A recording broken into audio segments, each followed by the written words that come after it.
Oi, eu sou a Bea, sou diagnosticada com transtorno de personalidade narcisista e eu criei esse perfil para desmistificar o transtorno.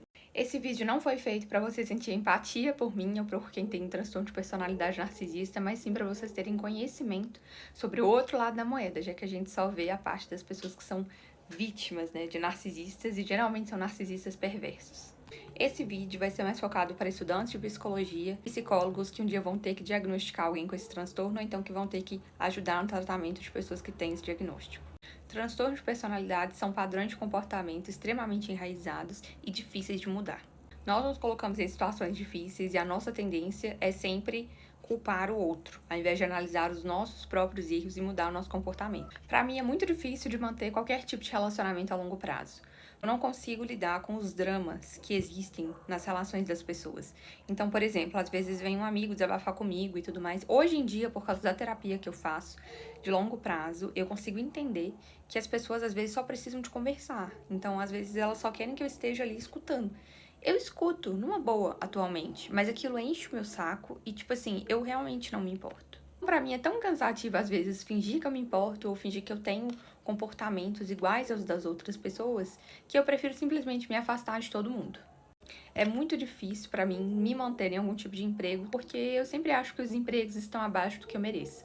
Eu acho que eu tô vendendo a minha força de trabalho por um valor baixo demais e aí eu acabo saindo sem ter um segundo plano. A falta de sensibilidade e a falta de empatia que é inerente ao transtorno de personalidade narcisista sempre prejudica as nossas relações. Então a gente sempre acaba magoando as pessoas que gostam da gente, pessoas que estão próximas da gente. A minha capacidade de sentir empatia é uma capacidade limitada. Então eu não sinto uma empatia emocional, mas eu consigo sentir uma empatia cognitiva. Consigo entender o ponto de vista das outras pessoas e eu consigo entender os sentimentos das outras pessoas, mas também de um ponto de vista racional. Juntando tudo isso, é muito difícil para quem tem esse tipo de transtorno de personalidade ter uma vida estável. Só a partir do momento que a pessoa, através da terapia, consegue perceber todos os malefícios que o próprio transtorno traz para a vida dela e que ela deixa de se achar superior ao resto do mundo por ela ser como ela é e passa a entender que ela mesma se coloca em situações que prejudicam ela. Quando ela achar que ela só tá prejudicando os outros, a gente sempre vai colocar uma desculpa de tipo assim, essa pessoa tá achando isso porque ela é fraca demais. Ela tá achando isso porque ela é muito sensível, porque ela é muito insegura, porque ela é muito burra.